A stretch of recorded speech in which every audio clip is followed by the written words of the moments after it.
लेकिन इफ्तिखार साहब, आप मुझे ये बता दें कि अदालत के फैसले पर अमल तो नहीं हुआ, तो अब हुकूमत की पोजीशन क्या है? क्या हुकूमत तौहीन अदालत की मुर्तकिब होती है? मैं इतना पढ़ा लिखा आदमी नहीं हूँ कि मैं कानून की इतनी बारीकियों को जानता हूँ। मैं एक आम सा सहाफ़ी हूँ। कंटेम्प्ट ऑफ कोर्ट क्या चीज़ है, इसका फ़ैसला वो करते हैं जज साहिबान। ये बड़ी इंटरेस्टिंग बात है कि उनके किसी अमल को चैलेंज कर देना या उनके किसी इख्तियार को चैलेंज कर देना तौहीन बन जाता है और सज़ा भी उन्हीं ने देनी है। यानी ये एक अजीब तस्वर है और ये बड़ा खौफनाक तस्वर है। इख्तियारात के इस्तेमाल का ये बड़ा खौफनाक तस्वर है। अगर मेरी तौहीन होती है तो उस केस को मुझे नहीं सुनना चाहिए, किसी और जज को दे देना चाहिए। अब यहाँ पे तौहीन जिनकी हो रही है वो तो सरबराही कर रहे हैं कल किसी बेंच की।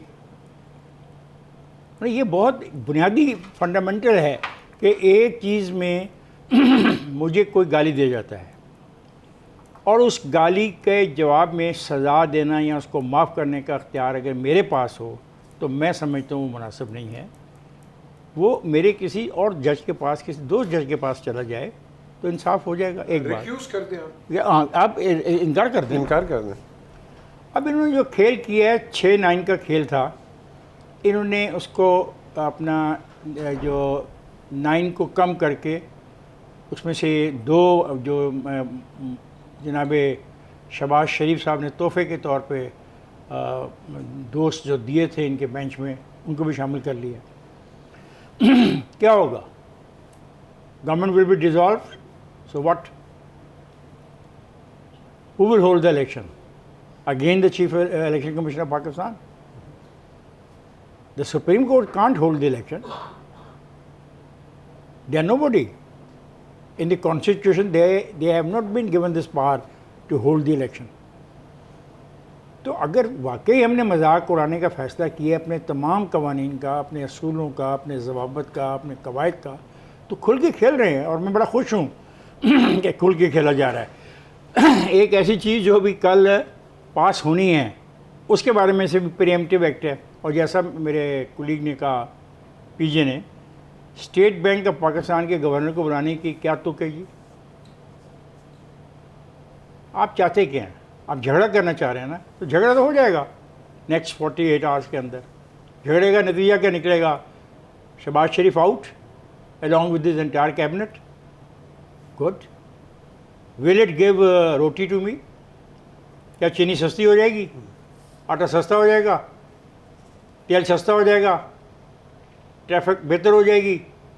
निज़ाम हुकूमत अच्छा हो जाएगा? अगर हो जाएगा तो परसों के बजाय आप ये कल करके अनाउंस कर दें। ये बात पीजे ने जो कही है बड़ी गौर तलब है। ये बबल जब फटेगा ना तो ये बहुत नुकसान पहुँचाएगा। सर, इंतखाबात के हवाले से जो फंड्स की अदम दस्तयाबी है, कौन देखो सर, फंड्स की जो अदम दस्तयाबी है वो तो एक बहुत नहीं बड़ा है तो सवाल है। कहाँ से कराएं? सर, ये तो बहुत बड़ा सवाल है। मैं आपकी बात से डिसएग्री नहीं कर रही, लेकिन इसके अंदर आप मुझसे पैसे मांगती हो, मेरे पास पैसे नहीं है। आप अगर आप पास ताकत है, अगर आप ताकत इस्तेमाल करना चाहती तो करो। आपको मैं आपकी ताकत के इस्तेमाल से रोक नहीं रहा। ये जो पैसे होते हैं ये एक एनुअल डेवलपमेंट प्रोग्राम होता है, उसकी एक अप्रूवल होती है फ्रॉम द पार्लियामेंट, और पार्लियामेंट को जब इस एक वो लेना पड़ता है, मिनी बजट जब देना पड़ता है, उसकी भी अप्रूवल बाकायदा एक शिक की पार्लियामेंट से लेनी पड़ती है। एलोकेटेड बजट से, जो एलोकेटेड बजट के अलावा जी ये सारी जो सप्लीमेंट्री बजट हम देते हैं ना, जो खर्च ज़्यादा हो जाता है, उसकी भी जाके पार्लियामेंट से और बकौल पीजे उन्होंने पार्लियामेंट के आगे रख दिया। इफ्तिखार साहब की बात से मैं ये बात निकाल सकती हूँ कि फंड्स की अदम फरहमी शहबाज शरीफ को डिस्क्वालीफाई कर सकती है, लेकिन अब मेरा सवाल नवीद चौधरी साहब, उसको अकेले को नहीं करेगी। सर, मैं नवीद चौधरी, आप ये कहना चाह रहे हैं ना पूरी काबीना को साथ किया जाएगा? ठीक है। बलूचिस्तान में तनख्वाहें ना मिलने पर उस्तातिज़ा की जानिब से अनोखा एहतजाज किया जा रहा है, चंदा मांगा जा रहा है, अलामती तौर पर सब्जियों की रेहड़ियाँ भी लगा दी गई हैं कि हमें हमारी तनख्वाहें नहीं दी जा रही। इससे जो डायरेक्ट इम्पैक्ट पड़ रहा है वो स्टूडेंट स्टूडेंट्स पर पड़ रहा है जिनको वहाँ पर एजुकेशन नहीं मिल रही, तालीमी इदारे बंद हैं, यूनिवर्सिटी को बंद कर दिया गया है, स्टूडेंट्स वहाँ आ रहे हैं मगर जो उस्ताज़ा हैं वो वहाँ मौजूद नहीं है। जब इसी हवाले से यूनिवर्सिटी के vice chancellor professor doctor Shafiqur Rahman से बात की गई और जब मैंने उसको स्टडी किया तो मुझे ये पता चला कि वो कहते हैं कि माली बहरान की वजह से हम उस्ताज़ा की तनख्वाहें अदा नहीं कर पा रहे। इफ्तिखार साहब, अब आप ये देखें कि माली बहरान कहाँ तक पहुँच गया है कि डायरेक्ट हमारे स्टूडेंट्स उससे मुतासर हो रहे हैं और जो उस्ताज़ा हैं वो किस तरह एहतजाज कर रहे हैं, चंदा मांग रहे हैं और ये जाहिर किया जा रहा है कि हमारे पास कुछ नहीं है। बड़े अफसोस की बात है, ख़ास तौर पे उस सूबे के हवाले से जिसको अल्लाह ताला ने बड़े भारी वसाइल से नवाजा है और असातिज़ा को तनख्वाहें देने का मसला इतना अहम नहीं होना चाहिए था। जितना माल वहाँ पे चीफ सेक्रेटरी से लेकर नीचे क्लर्क कमाता है वो अपनी 3-4 पुश्तों के लिए कमा के जाता है। और अगर उस आदमी को आप तनख्वाही ना दें जो आपको तालीम देता है और वो पैसा मांग रहा है लोगों से बकौल आपके ये सब्ज़ी की रेडी लगा रहा है, तो ये आम सी बात नहीं है।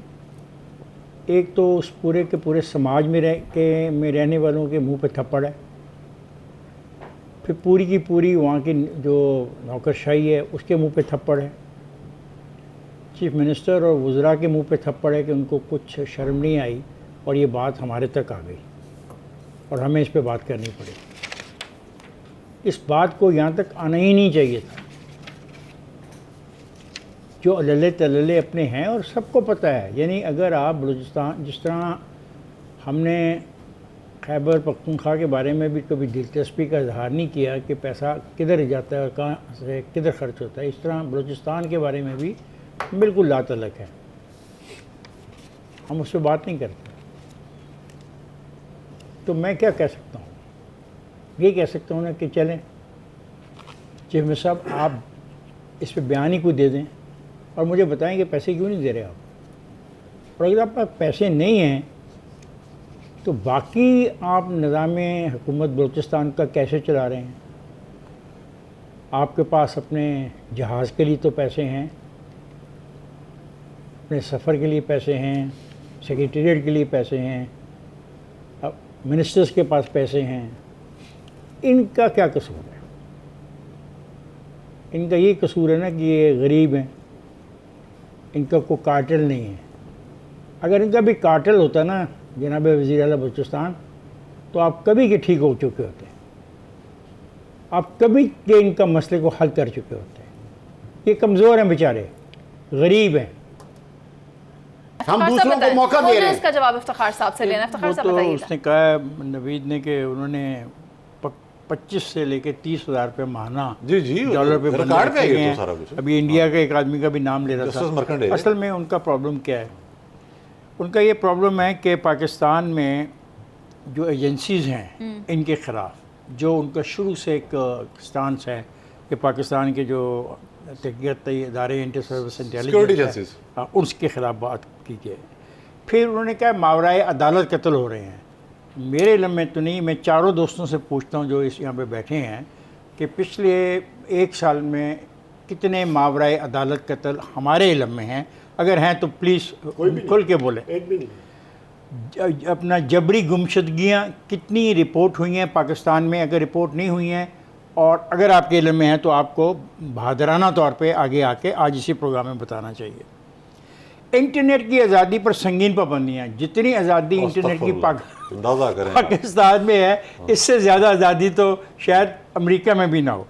और अभी अमेरिका के जो 1000 लोगों को गिरफ्तार करके सज़ा मिलने वाली है, उस पर भी कभी गुफ्तगू कीजिएगा ये कौन आदमी है जिसने ख़त लिखा है। अगला मसला उनका बड़ा खौफ, 2 बड़े अहम पॉइंट हैं जिस पे वो चीख रहे हैं।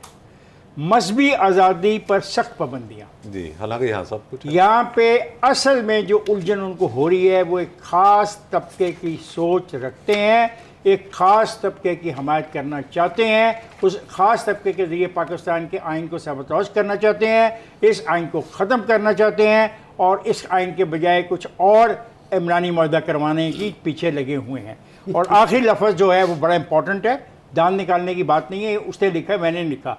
और इमरानी अगला मुआहदा अगला लिखा अगला उसने। अगला उन्हें इमरानी मुआहदा लिखा सर प्लीज मैं आपको हाँ, इसका इमरानी जवाब माना देती सोशल हूँ। कॉन्ट्रैक्ट को कहते हैं, आप तर्जुमा किया उसको, माफ कीजिए। अच्छा, आपको वो हर बात जो इमरान खान जिस में आइन की बात कर रहे हैं वो इमरानी एक मुआहदा। माकूल बात इमरान सर, खान को प्लीज, कैसे की मैं जा सकती समझा है? हूँ, सर, आखिरी प्लीज। बात आइन की आखिरी बात बात कर जिस आखिरी पर बात। बहुत तकलीफ हो रही है वो हम जिन्स परस्तों को तशद्दुद करना जा रहा है, इस पे अमेरिका को बहुत ज्यादा तकलीफ हो रही बहुत ज्यादा है। ये हैं जी अमेरिका बड़े के बड़े। मुतालबात आपसे जो उनको बहुत तंग कर रहे हैं, ये मैंने आपके आगे पेश कर दिया।